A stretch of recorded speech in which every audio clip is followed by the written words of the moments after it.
Bien, señores, bienvenidos a otra entrega de sondeo. Arrancamos la semana. Anticipamos el viernes que íbamos a hablar en el día de hoy de economía. Pavel Isa, economista. Brillante economista. Brillante, joven y brillante economista está con nosotros. Vamos a ver desde su perspectiva por dónde anda la economía, si la economía anda bien, si hay algunos elementos para preocupar.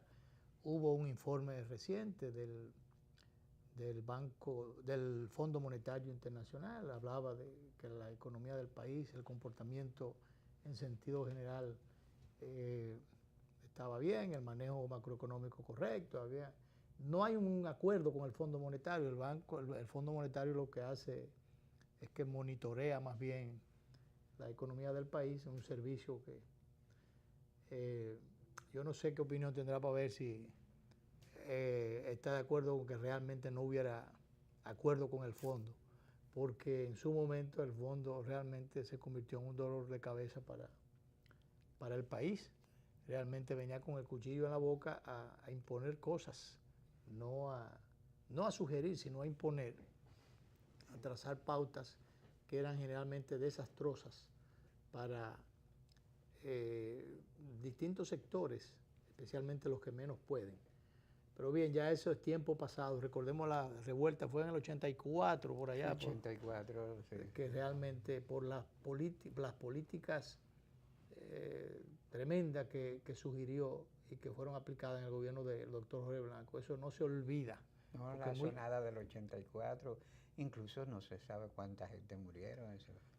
Pero ya esa es historia patria. Pero vamos a ver, pero como uno siempre le cae atrás a la actualidad, eso es noticia más o menos reciente, pero un tema que bordea la economía, yo no diría que la bordea, le mete por el centro del tema económico, que es el tema de Catalina, a propósito del nuevo elemento que ha surgido, la demanda que ellos han hecho de unos 708 millones de dólares. Sobre costos operativos. Sobre costos, pero cuando se sobreentendía que las cosas estaban marchando bien, de que incluso hubo un acuerdo, y si hubo un acuerdo entre aquel expediente que fue a la justicia, hubo una homologación, y como que todo estaba en santa paz, y de buenas a primeras aparece este ingrediente. Yo lo que quiero es que Pavel nos dé su opinión desde el punto de vista económico, los pros o contra que esto pudiera significar para el país, para la economía del país, y si debe o no pagar el Estado, aceptar esta solicitud, y hasta dónde el contrato obliga o no obliga, o cuál es el costo político también que esto incluso pudiera. El tema de él no es necesariamente el político, pero los economistas pueden anticipar el costo político de algunas decisiones. Bienvenido al programa, Pavel. Muchas gracias. Bueno, la verdad es que yo no conozco el detalle del reclamo de la empresa Odebrecht. Lo primero que uno tiene que preguntarse, yo creo que ha sido planteado en la opinión pública, es si esa empresa debería de continuar siendo la proveedora del Estado y la contratista del Estado para la construcción de esas plantas. Porque ahora no es solamente Odebrecht, es el consorcio. Sí, claro, claramente es el consorcio. Tres empresas. Claro, entiendo que es el consorcio, entiendo que también hay restricciones legales, pero también probablemente hay argumentos legales que le permitiría al Estado decir, prescindir de eso. Es una discusión, digamos, legal, pero también es una discusión política. Probablemente también Odebrecht tenga elementos con los cuales presionar al gobierno, elementos políticos, es decir, yo solté solo una parte de la verdad, puedo soltar informaciones que pudiera dejar en la gatera, en la recámara para... Claro, y entonces lo que hace es operar... Que en el fondo sería un chantaje. Claro, por supuesto, pero el gobierno también tiene la otra palanca. Sí. Que es la palanca de te saco.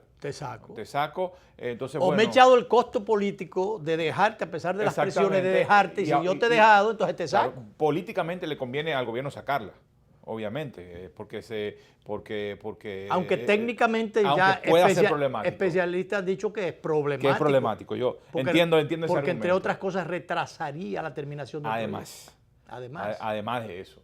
Yo sí conozco que el gobierno hubiese querido que alguien distinto tomara el proyecto y que se tanteó, pero aparentemente no fue tan fácil. De todas maneras, ese te saco me recuerda aquella expresión, yo te tumbo el gobierno, yo te tranco. Y entonces lo que siempre en el caso, quien amenazó primero terminó trancado.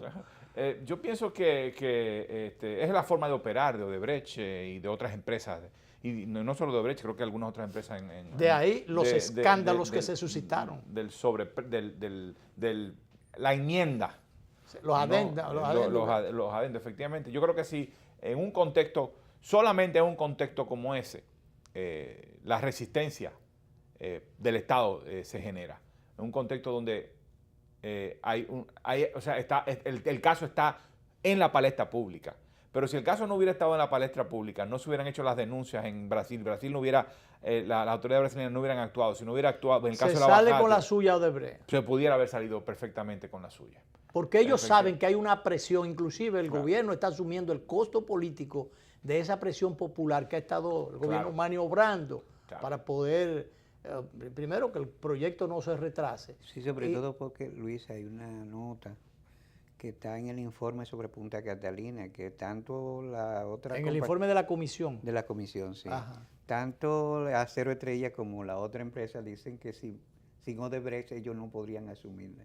No, ellos solos no pueden asumir. Pero yo pienso que se pueden encontrar fórmulas para que Odebrecht sea reemplazado por otra empresa. Pero serían fórmulas de retraso, como quiera. Ese es el problema. ¿Qué es el problema? Ese es el problema. Eso eleva costos. Eleva costos en todas las direcciones. Costos incluso implicarían demandas. Por supuesto.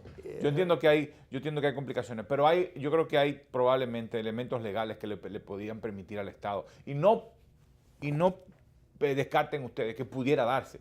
Sí. Eventualmente, si las relaciones se tensan mucho. O sea, que yo creo que argumentos legales pueden aparecer, aunque sea de un lado o de otro, sea más difícil de un lado que de otro. Hay argumentos legales en ambos sentidos. Se vio y es políticamente conveniente, claro, el de sacarla.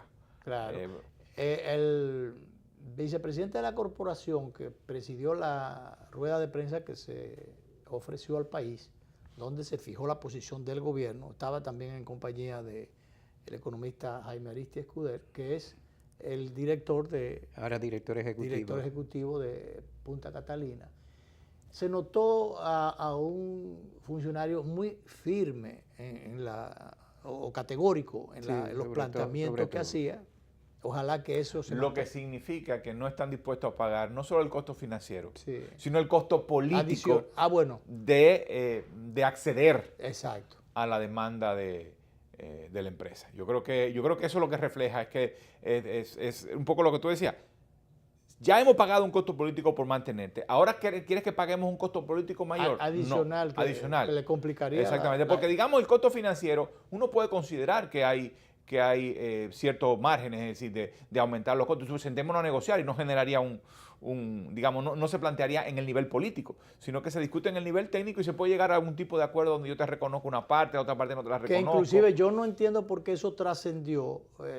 Se supone que debió haber mediado algunas comunicaciones. Bueno, de hecho se confirmó pero eso fue después que trascendió el problema, entonces que le habían mandado una comunicación a la corporación demandando los 708 millones y explicando razones, y después una respuesta de la corporación diciendo que no aceptaba eso. Y entonces, lo que yo no entiendo es por qué en los términos de la comunicación y por qué no me dio previamente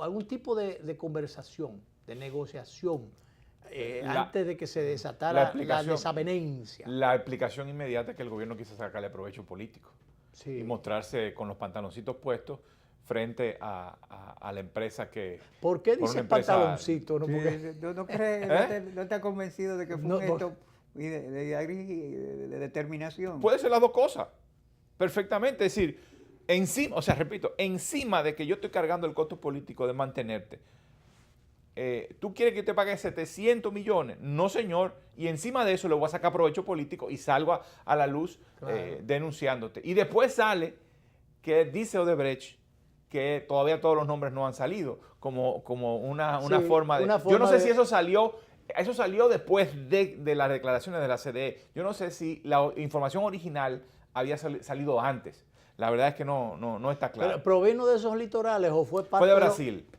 desde Brasil. O sea, es una estrategia montada para tratar de querer salirse con la suya. Bueno, pero entonces yo creo que, de todas maneras, yo creo que ya mantener a Odebrecht le está costando todos los días capital político al gobierno, pero ciertamente, como tú dices, prolongar demasiado las plantas podría ser un costo demasiado elevado. No, uno de los elementos que en este caso preocupa ya no solo a la gente de la corporación, ya cualquier ciudadano que se preocupe por las cosas en sentido general del país, les preocupa el anuncio que hacen ellos, que entiende uno que es parte del chantaje, de que entregarían, y no en el 2018, como está pautado después del retraso, porque ellos debieron entregar la primera planta el 7 de agosto y el 20 y algo de octubre estaba pautada de la segunda planta, y ni una cosa ni la otra va a suceder. Entonces, por tanto, ya se entiende que va a ser en el 2018, que eso no está tan lejos, que deben entregar. Y ahora ellos dicen que no van de ninguna manera, exigen eso, pero que de todas maneras ya van a entregar el 19, lo cual... Ponen aprietos al gobierno. Ponen aprietos al gobierno. Ahora dice el administrador de la corporación, el vicepresidente de la corporación, que no, que eso se va a entregar en el 18. Sí. Ahora, hay una nota que yo quisiera preguntarte. Veo que quizás no simpatiza tanto con Odebrecht. Odebrecht es una empresa... ¿Y quién simpatiza? Por ejemplo, es una empresa latinoamericana altamente eficiente, que estaba venciendo a empresas que tiene sus juegos pesados. Que estaba jugando con las reglas del sistema. Ya. Entonces, ¿por qué tenemos nosotros que arruinar y no simpatizar con una empresa latinoamericana que juega? Porque se hizo a costa de nuestro bolsillo. Todo ese éxito se hizo a costa de nuestro bolsillo. Es cierto que no es la única. Porque el país ha tenido malos negociadores generalmente. No, pero claro. Y bueno, ha sido, obviamente Odebrecht no fue la inventora de la corrupción, ni es la, pero lo llevó a un nivel superior que desplazó a otras corporaciones competitivas y demás, pero eso lo hizo sobre la base de exprimir la finanza pública de los países de una manera realmente grosera. Que esa competencia de empresa a empresa fue lo que, y después de gobierno a gobierno, intereses a intereses, fue lo que hizo estallar la bomba, porque de lo contrario hubiese seguido construyendo y manejando las cosas en distintos países. Ahora, aquí hay un tema, yo creo que el punto que tú haces, yo creo que es importante, es decir, es importante, sería importante, interesante que entre los países de América Latina hubiese convenios, acuerdos que favorecieran, digamos, la cooperación y las compras intraempresas de la región, o que los estados favorezcan compras con empresas de la región, siempre que lo hagan a precios, costos competitivos. Es decir, si tú tienes dos ofertas iguales, exactamente iguales, ojalá tú pudieses tener espacio para preferir la compra a una corporación latinoamericana. Eso es perfectamente... Lo que a mí me pareció desde un principio, con estas negociaciones con la Odebrecht, sí, ciertamente preocupante, fue el hecho de que los contratos venían amarrados. Recuérdate cuando el acueducto, los tubos del Brasil, te conseguimos el contrato, te conseguimos el financiamiento, te entregamos llave en mano, ahora sí, pero nosotros te traemos la materia prima, todo. Entonces las empresas de aquí no cuentan. Recuerda que en algún momento un empresario importante, no solamente de la comunicación, por un tubo le disgustó porque realmente le invadieron el país de tubos brasileños, en vez de aprovechar en el acueducto los tubos locales, de fabricación local. Yo creo que eso ciertamente... hay razones de esa queja porque eso afecta a la También industria. Es cierto, o sea, al tú favorecer a una corporación regional, tú también pudieras estar perjudicando un interés nacional. Claro, o sea, la industria... Quieres favorecer a lo regional versus lo extrarregional, pero puedes terminar perjudicando lo local. Sí. Ciertamente. Bien, vamos a la pausa inicial con el economista Pavel Isa, que es nuestro distinguido invitado de hoy para arrancar con buen pie. Estamos arrancando con el tema económico en la semana, el programa de arranque de la semana. Vamos a la primera pausa y volvemos de allá para acá.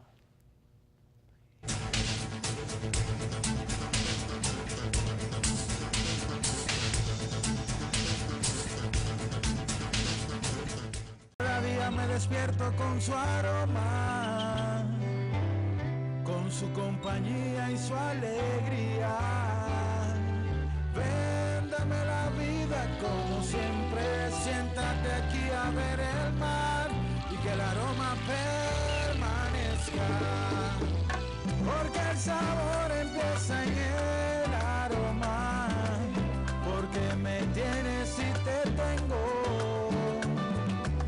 Porque las tradiciones no se pierden y esta es orgullo de todos.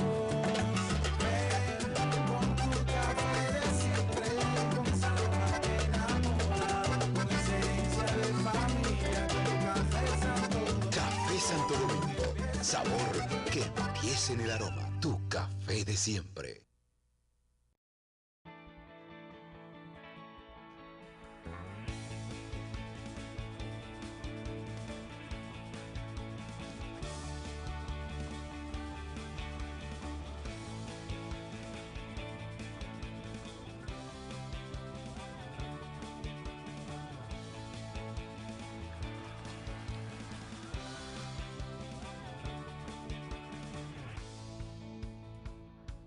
Dale millas a tu vida. Ahora también cambia tus millas para pagar tu tarjeta de crédito y los impuestos de boletos aéreos. Entra a popularenlinea.com y descubre todo lo que puedes hacer con ellas. Popular, a tu lado siempre. ¿Por qué es importante el crecimiento económico? Imagina que la economía no está creciendo y no se están generando suficientes empleos. A tu hija, que se acaba de graduar de la universidad después de tanto esfuerzo, se le dificulta encontrar un buen empleo y tú estás en riesgo de perder el tuyo. Ante la falta de crecimiento económico, las empresas están cerrando y nadie está dispuesto a invertir. Como consecuencia, tu familia no podrá aspirar al nivel de vida que soñaste para ellos. Por esto, el Banco Central contribuye a un crecimiento sostenido de la economía a través de la implementación de una política monetaria orientada a mantener la estabilidad de precios, mientras procura la regulación eficiente del sistema financiero y el adecuado funcionamiento de los sistemas de pagos. Un crecimiento económico estable crea un clima adecuado para el aumento de la inversión, promueve la creación de empleos y el aumento del ingreso, lo cual, unido a la ejecución de políticas públicas, contribuye a reducir la pobreza, es decir, el crecimiento económico sostenible. Sienta las bases necesarias para alcanzar el desarrollo y mejorar las condiciones de vida de tu familia, permitiéndole un mayor acceso a bienes como electrodomésticos, muebles, computadoras, transporte, porque cuando una economía crece de forma estable y sostenible en el tiempo, tus sueños de hoy serán tus logros del mañana. Campaña de Educación Económica y Financiera del Banco Central de la República Dominicana. Por la estabilidad y el crecimiento.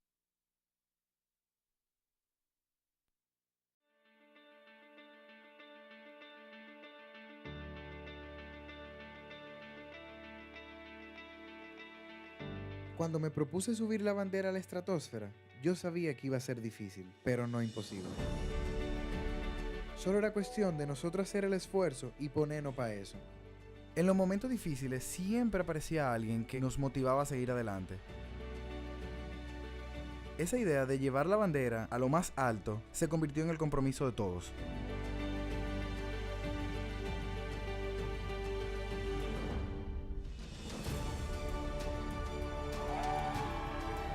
Y ese día la bandera llegó bien alto y allá, bien en el tope, demostró a todo el mundo que Dominicana Unida no conoce límites.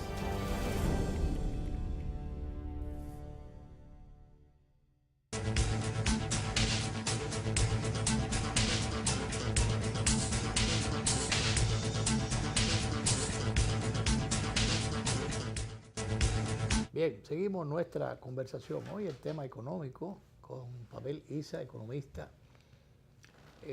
Hay varios puntos sobre los cuales uno tiene que a veces volver, a veces llover sobre lo mojado, pero son puntos de eterno retorno, Luis. Así es, Sí. así es. Y diría uno como que cae en los mismos temas porque uno no ve que se superan. Por lo menos los problemas y las consecuencias de el no resolver esos problemas pues siguen siendo las mismas o en crecimiento. En el momento actual, Pavel, ¿qué cosas entiende que hay que modificar? A propósito de lo que dijo el Fondo Monetario, de que bueno, el control, la política macroeconómica está bien, hubo un crecimiento económico de un 7%, hubo una baja de inflación y esos manejos fueron más o menos atinados en la dirección que había pautado el Banco Central, o dicho por el Banco Central. Pero al margen de todas esas cosas, ¿qué cree que debemos mejorar, que debemos enfatizar? ¿Por dónde andan, si andan, las preocupaciones ya de los técnicos o de los especialistas en la materia? Porque el público común y corriente lo que dice, bueno, lo que necesitamos es con qué ir al mercado, pero los especialistas no ven las cosas así. Yo creo que el principal tema en el cual llama la atención para reforma, el Fondo Monetario en su reporte, es un tema que no es nuevo y que lo ha recogido la opinión pública, y es el tema fiscal. El tema fiscal. El tema fiscal es el tema más importante. No tenemos una crisis, pero se están acumulando, como yo he repetido en muchas ocasiones, se están acumulando factores de crisis, que todavía estamos a tiempo de atajarlos y de que no se haga una crisis y poder administrarlo para ir aterrizando. Pues siempre estamos diciendo viene el lobo, la reforma fiscal. Lo que pasa es que no... Pero que eso se ha prolongado y no hay ambiente, no se ve que haya ambiente para eso. Se hace la recomendación de aumentar entonces la base. El tema político, pero el tema político bloquea cualquier posibilidad de reforma en este momento. Yo creo que el gobierno hubiese tenido la oportunidad de empujar un diálogo para reestructurar el fisco, pero yo creo que el tema Odebrecht y el tema corrupción ha drenado el capital político que pudiese haber tenido el gobierno para empujar en esa dirección. O sea, se ha quedado, si se quiere, es lo que sugiere, desarmado o inhabilitado el gobierno para poder encaminar esa reforma. Sí. Para poder liderar un diálogo, en el marco del Consejo Económico y Social o en un marco más amplio, pero un diálogo, lo que llama el pacto fiscal. Sí. Pero la democracia es eficiente, y se dice que la nuestra, si no es eficiente, está tratando de serlo. Se alimenta de elementos multifactoriales. Por ejemplo, está la labor del gobierno, pero la oposición juega un papel. El pacto fiscal es necesario. El gobierno no muestra la suficiente voluntad. Los partidos de oposición que tienen representación en el Congreso, que hacen vida pública, han empujado algo en esa Tienen dos problemas muy serios para hacerlo. Y no lo han hecho. Minoría. Primero la lógica política que domina es una lógica política de un discurso que no advierte sobre, digamos que difícilmente yo vería a una oposición levantándose y diciendo hay que hacer una reforma de fisco, porque automáticamente eso le conduce al tema impositivo. Que es un tema odioso. Que es un tema odioso, exactamente. Pero es normal en España. Eso es lo primero. Lo segundo, ahí hay una irresponsabilidad, hay una irresponsabilidad de la oposición. Sí, yo pienso que la oposición debería tener mucho más visión que eso. Y debería de hablar de la necesidad de esa reforma. Lo que pasa es que yo creo que todo el mundo tiene que empezar a hablar del tema de gasto. Es lo que te habilita trabajar el tema de gasto y dar pasos en la dirección de gastar mejor y de percibir que ese gasto es mejor. Es lo que te habilita para tú reformar los impuestos. Claro, la reforma en los impuestos tiene que darse en una dirección muy particular, en especial, diría yo, que es en fortalecer la recaudación de los impuestos directos.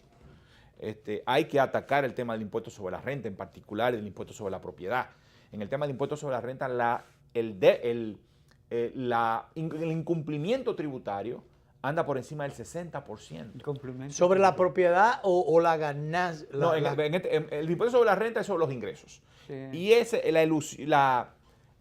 más bien el incumplimiento tributario, que es la palabra que se usa, sí, que es por evasión y elusión. La elusión es explotar los bordes de la ley, la letra chiquita de la ley, sí. Mira que para no, pero infravalorar un inmueble. Pero cuando la autoridad tributaria se pone los pantalones, le dice no te voy a permitir que utilices esos subterfugios.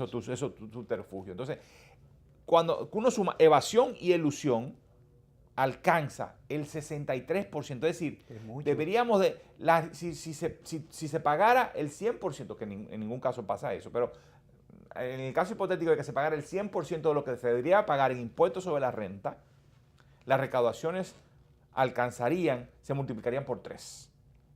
Por 3 la del impuesto sobre la renta. Eso significa que en este momento la recaudación del impuesto sobre la renta de personas físicas solamente es el 1% del PIB. Significa que esa se multiplicarían por 3 y alcanzaría 3% del PIB. Y estamos hablando con una presión tributaria del 14%. Solo por impuesto sobre la renta persona física se elevaría la presión tributaria al 17%. Por supuesto, uno no puede aspirar al 100%, pero imagínate que aspiremos al 50%, es decir, que multiplicamos por un 50% de las recaudaciones actuales. Ya eso te elevaría la presión tributaria en 1.5% del PIB. De 14, solo cumplir con la ley y dotar a la administración tributaria de capacidad para hacerlo. Lo otro, perdóname, es el impuesto a la propiedad inmobiliaria, el IPI, el famoso IPI. Yo creo que también eso es un instrumento que debe ser utilizado para gravar a la riqueza, porque eso, donde está la plata, donde hay plata es donde se genera la riqueza, y la riqueza toma la forma de riqueza líquida, que es la que recibe las personas, pero también convertida en activo. Sí. Y en general los activos son o activo inmobiliario, cuando te voy a hablar de riqueza personal, o activo en vehículos. Entonces viene el otro tema, el impuesto a la circulación de los vehículos, que el presidente ha venido suspendiendo su aplicación a pesar de haber sido aprobado en 2012. Entonces, ahí tú tienes instrumentos que te permitirían aumentar la recaudación, pero para eso tú necesitas una DGI más robusta, más fuerte. Perdón, y con aunque la DGI se ha estado dando señales. No solo eso, es la agencia, una de las agencias más importantes y más modernas que tiene el país, pero aún con esas capacidades y aún con esas señales que está dando, no tiene la posibilidad de caerle atrás, literalmente, a la enorme cantidad de subterfugios, de mecanismos para esconder las rentas. Y mira que han mejorado sustancialmente. Con el cuchillo en la boca, pero de un tiempo esta parte de Juan Hernández, el mismo Guarocuya. Las últimas 2 décadas han sido de mejora, sin duda, a largo plazo. Sí. Pero siempre hay, entonces, márgenes allí, que evidentemente se han estado todos los titulares que han pasado por allí. Pero fíjate, él ha tocado un punto. Han planteado que ha habido evasión, que sigue siendo alta. ¿Cree que eso puede seguir mejorando sin necesidad de reforma o definitivamente hay que hacer reforma para dotar de un instrumento legal más? A eso iba, creo que sí. Yo creo que es ineludible hacer la reforma. Aún si tú no modificas tasas y bases, aún sin eso, y yo pienso que yo creo que eso mismo, modificar las tasas y la base, no las tasas, las bases, es ineludible. Pero yo pondría más énfasis en recaudar con los instrumentos que hay. Aún solo recaudando con los instrumentos que hay, tú necesitas reformar el título 1 del Código Tributario. El título 1 no es el título donde habla de la tasa o sobre qué se aplican los impuestos, sino es el que dice hasta dónde puede llegar la DGI para ir detrás de los contribuyentes en falta. O sea, es el que te da, que te le pone límites a la capacidad, y ese título, a la capacidad de la DGI de hacer cosas. Y ese título es bastante restrictivo en la República Dominicana. Entonces tú necesitas una reforma para para que la DGI actúe. Repito, aún sin mover tasas y bases. Tú pudieras plantear una reforma solo del título 1. Y eso no necesita tanto capital político, porque yo creo que todo el mundo va a levantar la mano. Si tú le vas a decir, ¿Cuál sería esa reforma? La reforma de ese título dentro de todo el código. El código se divide en títulos. Uno de sus títulos es el primero, no recuerdo cuál es el nombre. Hay el título 2 o el título 3, que uno de los títulos sobre el impuesto es el ITEVIS, otro título es sobre otros impuestos, en fin. Y el 1 es el que le da las capacidades a la DGI para ir y recaudar. Y ese título tiene que pasar por el Congreso. Tú pudieras plantear una reforma al tiempo que mejora la calidad del gasto y discute el tema de la calidad del gasto y le pide a la ciudadanía apoyo para reformar el gasto, de tal manera que también te dote de cierto nivel de legitimidad y te saque de encima un poco el peso del tema de la corrupción y el clientelismo, porque ya tú tenés un diálogo diciendo a la sociedad, ¿cómo lo hacemos? Ayúdame. ¿Cómo hacemos esto? ¿Cómo yo me zafo? De alguna manera esos son los mensajes escondidos. Tú le dices, ¿cómo yo me zafo del clientelismo? Digo, siendo un político tomando decisiones en el Estado, aunque no sea del todo genuino su mensaje, pero manda una señal. Mientras eso avanza, tú dices, pero vamos a reformar el título 1.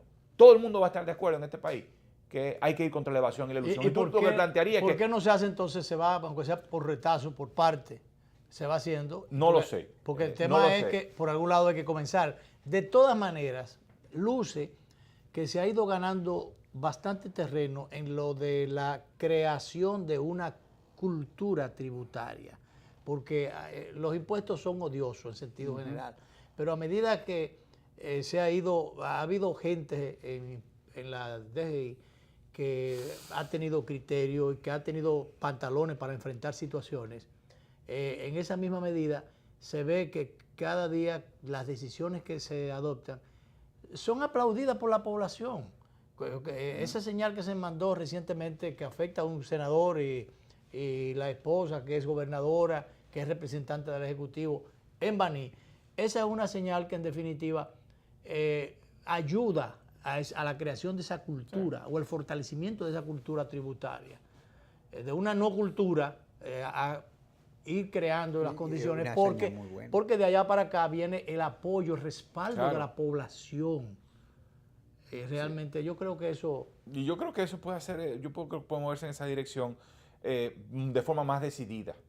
Me parece que se está caminando de alguna manera, tanteando qué forma adoptaría la reforma de ese título 1. Cuando digo, repito, ese título 1 significa sin tocar impuestos, ni tocar cosas que se graben. Sin tocar eso, creo que hay un avance en un trabajo de por dónde iría esa reforma. Vamos con el permiso de Pavel, nuestro invitado de este día, a la última pausa. Volvemos.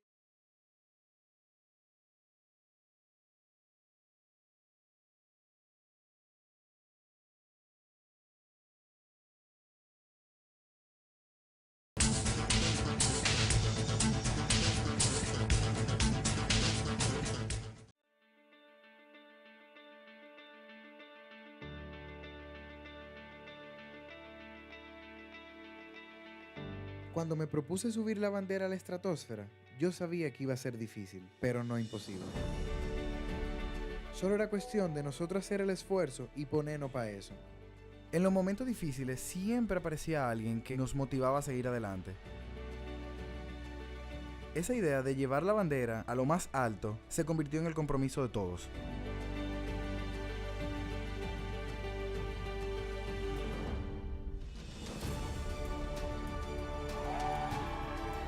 Y ese día la bandera llegó bien alto y allá, bien en el tope, demostró a todo el mundo que Dominicana Unida no conoce límites.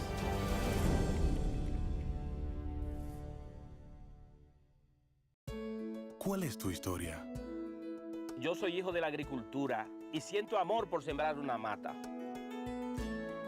Han pasado la vida sembrando habichuelas y para sembrar habichuelas hay que pelar las lomas.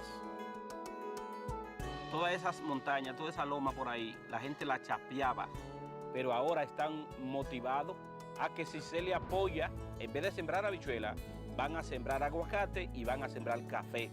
Se ha comenzado con un plan piloto, un proyecto de reforestación que llegue a todos.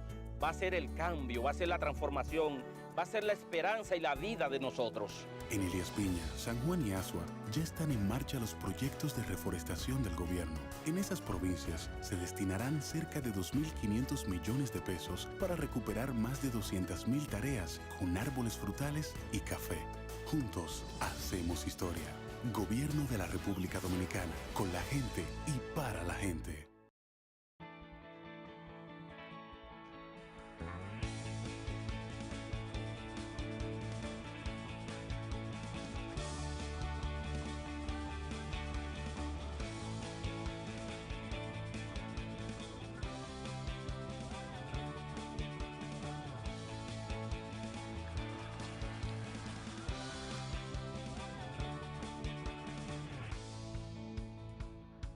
Dale millas a tu vida. Ahora también cambia tus millas para pagar tu tarjeta de crédito y los impuestos de boletos aéreos. Entra a popularenlinea.com y descubre todo lo que puedes hacer con ellas. Popular, a tu lado siempre.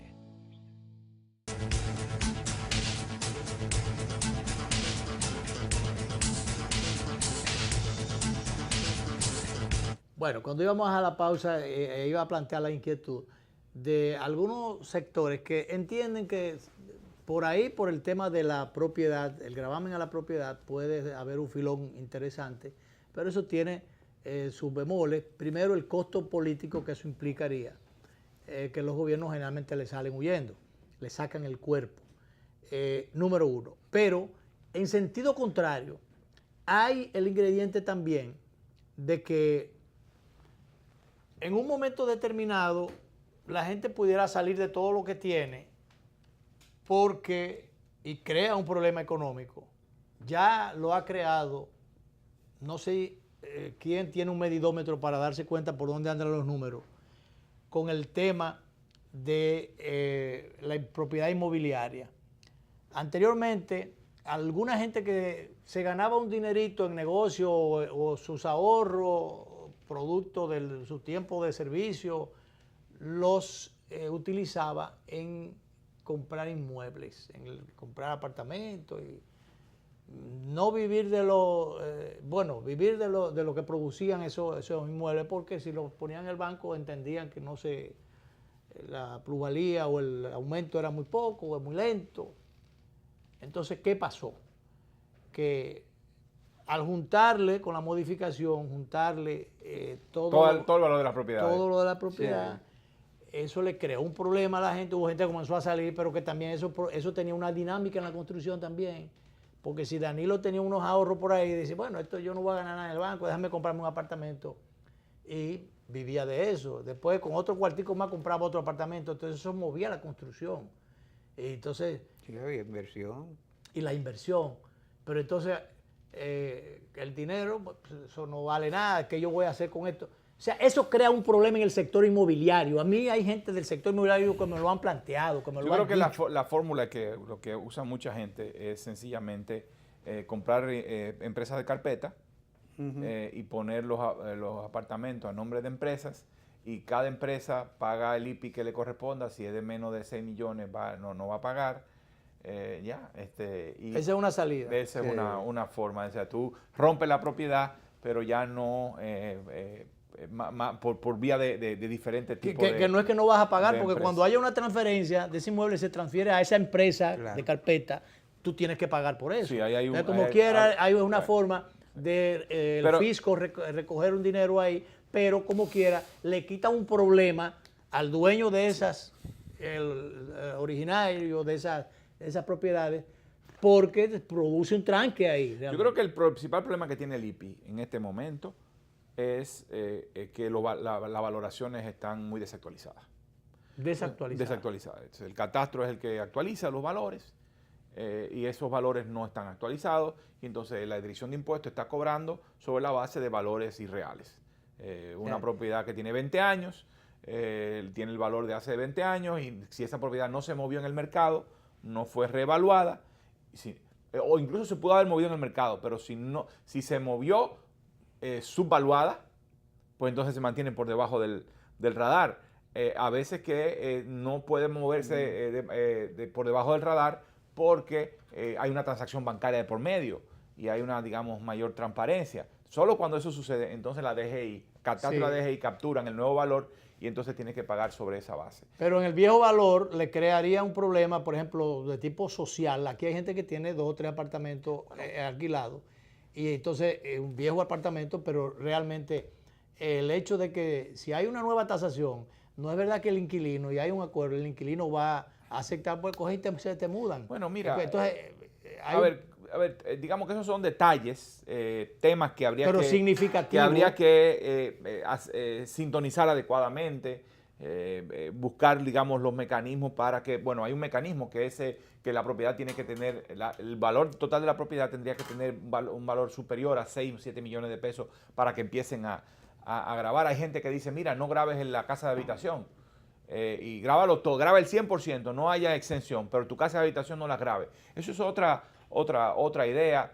Yo creo que esa es una opción que toma en cuenta esa parte social. Claro, alguien diría, pero caramba, si tú eres un empresario que vive en una mansión, no paga por esa mansión y solo paga por otras propiedades, bueno, entonces cuando esa propiedad, lo que te debe grabar es la riqueza misma y eso es parte de tu riqueza. Yo creo que hay una discusión, yo creo que lo importante es cómo nosotros hacemos para que ese tipo de impuestos funcione adecuadamente. Entiendo el punto de que no sacrifique porque es que la producción. Porque es que hay veces, hay gente que tienen algunas propiedades que realmente tienen un problema encima. Siempre el impuesto quieren salir de esa propiedad. Yo tengo amigos que quieren, por ejemplo, salir una casa que paga qué sé yo cuánto y tiene que pagar anual una cosa tremenda y quiere salir de ella, pero no hay quien se la compre. Entonces, mientras que se la quieren alquilar a la embajada, pero tiene que quedar cerca de la embajada, que es el único pocos clientes que puede aparecer. Mientras tanto, tiene un problema con ese tipo de... Yo creo que yo lo entiendo perfectamente. Repito, hay diferentes mecanismos para los cuales que se pueden utilizar para minimizar, para reducir el efecto productivo. Todos los impuestos tienen algún tipo de efecto productivo. En este caso estoy señalando cómo algún tipo de impuesto puede traer problemas en el sector inmobiliario y en la construcción en general. Pero fíjate cómo después de la modificación de la ley, las construcciones han seguido creciendo y la construcción privada sigue siendo importante. Pero bueno, puede que eso haya sucedido a pesar de, y no fue que a pesar de la nueva disposición impositiva en esa materia, y que fue otro factor lo que causaron el boom inmobiliario o el crecimiento inmobiliario y la construcción. Lo importante es que tenemos que poner énfasis en los impuestos a la riqueza. ¿Ya? No podemos seguir en esta dinámica de para la salida rápida vamos a ponerle ITEVI a todo el mundo en esto y lo otro. Yo creo que, confesándolo y a mucho pesar, creo que es inevitable expandir la base del ITEVI hacia otros productos, protegiendo la canasta básica. Si se hace a eso, ¿qué consecuencias cree que puede tener? Bueno, se grabaría a los que menos pueden, más. Yo lo que sugeriría entonces es, de ahí viene el tema de gasto. Es decir, tú necesitas ejemplos muy contundentes de éxito del gasto público. 911. El sistema 911 fue un sistema exitoso. Claro, es algo pequeño. Pero si tú logras éxitos en salud y tú argumentas, es para esto que necesitamos dinero. Es para esto, para que usted no tenga que, cuando vaya al hospital, no encuentre nada y tenga que salir a buscar una receta a la calle, porque el hospital lo va a tener todo. Ese tipo de acción es la que te permite, ese tipo te da legitimidad. Ahí vamos a una posición cero, porque entonces tú tienes que mejorar la educación, tú tienes que el fortalecimiento institucional, para que no hayan las tramposerías, para que la cultura de llevarse las cosas que se compran con el presupuesto y se llevan a los hospitales, y los hospitales nunca tienen de nada, entonces, pero se les surte de todo. Eso es lo que dice precisamente el informe del fondo. Lo dice así, con mucha claridad, muy brevemente, pero aquí hay un problema fundamental de pobreza institucional, baja calidad de la educación, baja calidad de la salud e insuficiente infraestructura. Pero esos son los 4 problemas de fondo que detecta, además del tema fiscal. Hay un dato, hoy oí al ministro administrativo de la presidencia decir que se está estudiando porque el famoso paritorio de las haitianas es porque muchas haitianas en Haití le cobran Aquí no, aquí es gratuito.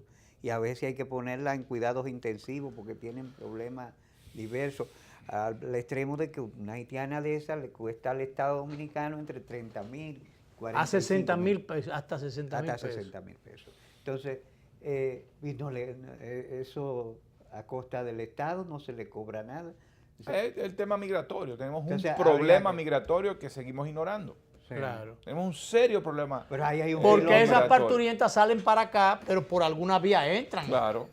A un claro. mecanismo, incluso salen. Y que le una dan- vez llegas al hospital donde de ninguna manera puedes decirle que no la vas a Claro, atender. después, de que, ninguna después manera. que llegó. El tema está. Pero ¿quién, en- quién se benefició Y a veces Claro. hay que de esa pagar operación? el de ese tráfico. No hay que siempre es pagar un así, pero traductor mucho es también. así. Sí. Claro. El tráfico. Probablemente no todos entran traficados, pero probablemente una parte muy importante. Sí, pero es muy sí lo difícil hace. que una mujer con una barriga, con dos Claro. muchachos, venga desde la frontera que no tenga ayuda en el camino. No llegan. Claro. O sea, y tiene que. No, ahora venden hasta en cómodas en autobuses cómodos.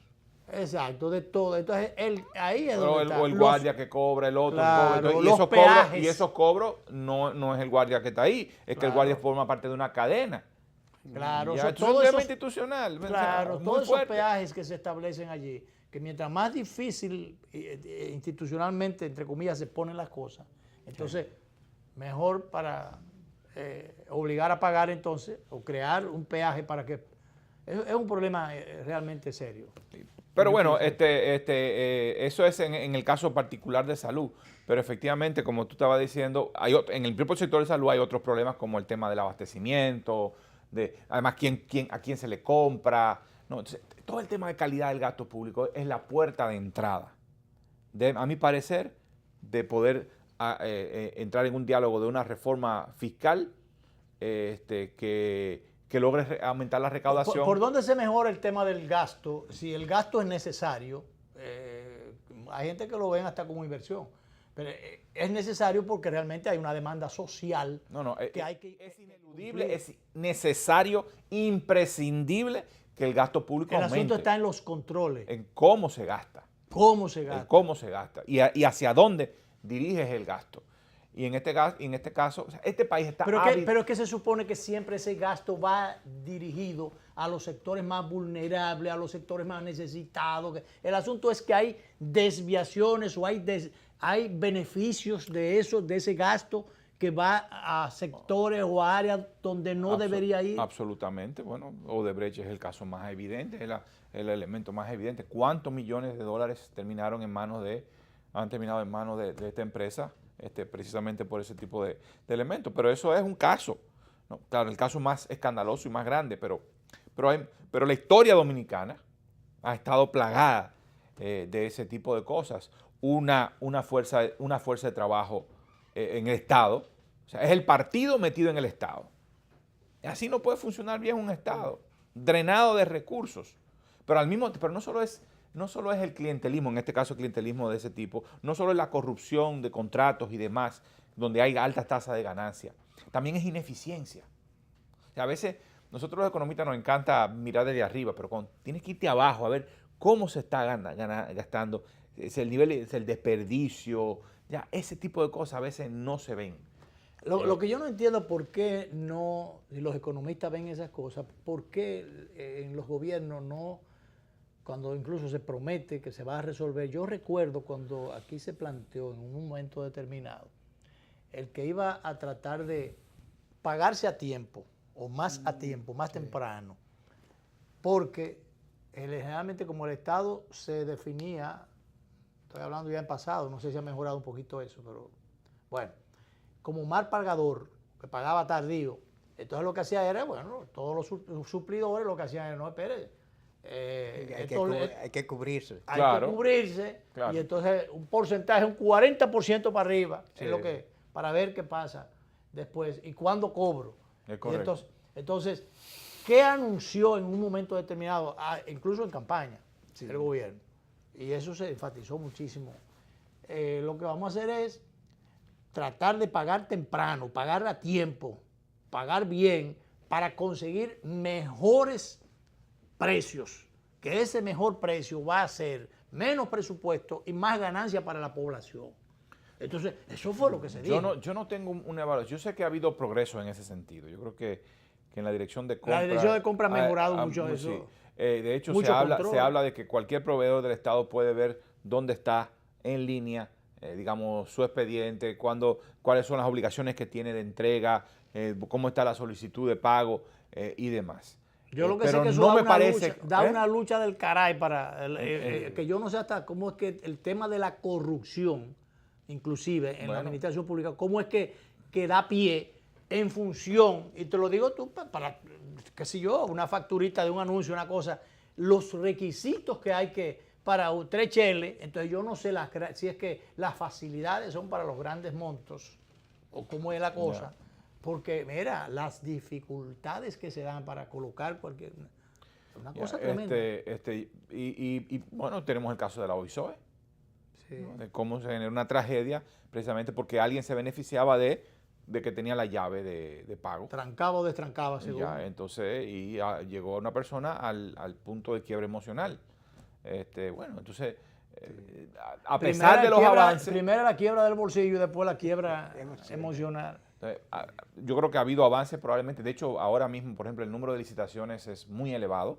De todas las compras, la proporción de compras que se hace con licitaciones es mucho más elevado que hace 7, 8 años.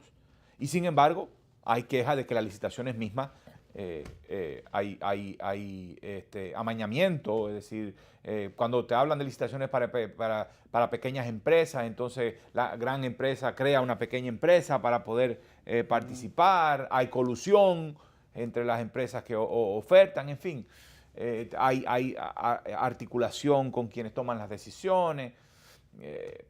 La solución no es técnica, la solución de ese tipo de cosas, la solución es política. Es decir, tú necesitas una ciudadanía mucho más activa, mucho más vigilante, con mucha más capacidad de presión, unos medios de comunicación. Pero la ciudadanía está por allá lejos y cuando están bregando con los papeles son otros los que están. Claro. Y la ciudadanía no tiene acceso pero si a eso. tú tienes presión pública y tú tienes medios que están investigando y cayéndole atrás a los casos, porque también eso le da rating, por eso ellos tienen un incentivo para caerle atrás a los casos y mostrar, entonces tú vas a tener... cuando tú tienes esas dos combinaciones, una prensa mucho más agresiva en ese sentido y una ciudadanía mucho más exigente, y creo que en los últimos años hemos tenido un aumento de esas dos cosas. Y a veces un aumento, pero a veces se establecen paredones de fusilamiento en la opinión pública. También es cierto. Asesinato de reputación. Sí, también eso es cierto. Eso, ¿verdad? Por eso necesita una prensa más responsable. Es decir, que los casos que presenten sean casos efectivos. Claro. Lo que pasa es que tiene todo el mundo de las redes sociales. Entonces, que es otro mundo incontrolable. Entonces, tú tienes que también tener una ciudadanía que sepa discernir entre una cosa y otra. Y eso es lo que te da un entorno en el cual los políticos van a tener que empezar a actuar diferente. Sí. Porque eso es lo que le va a redituar. Porque seguir actuando como el pasado no le va a redituar. Yo creo que hay un cierto camino en esa dirección. Claro. Yo creo que ahora mismo, si los partidos políticos continúan reproduciendo la forma en que hacen la política y gestionan al Estado, yo creo que esos van a ser partidos perdedores. Sí. Poco a poco se está generando una presión insostenible. Me parece a mediano plazo, no estoy hablando de cuestiones inmediatas.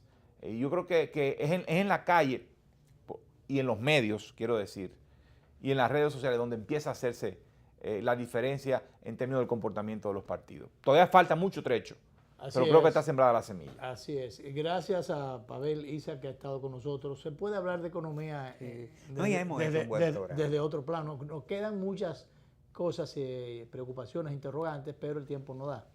De manera que agradecer a nuestro distinguido invitado por el programa que hemos podido hacer en el día de hoy. Y ojalá que no muy dilatado volvamos tras los temas que se nos quedan, que siempre son muchos. Gracias, Pavel. Nos vamos a repetir esta conversación a las 12 de la noche por los canales 22 y 52 de Teleimpacto, como siempre.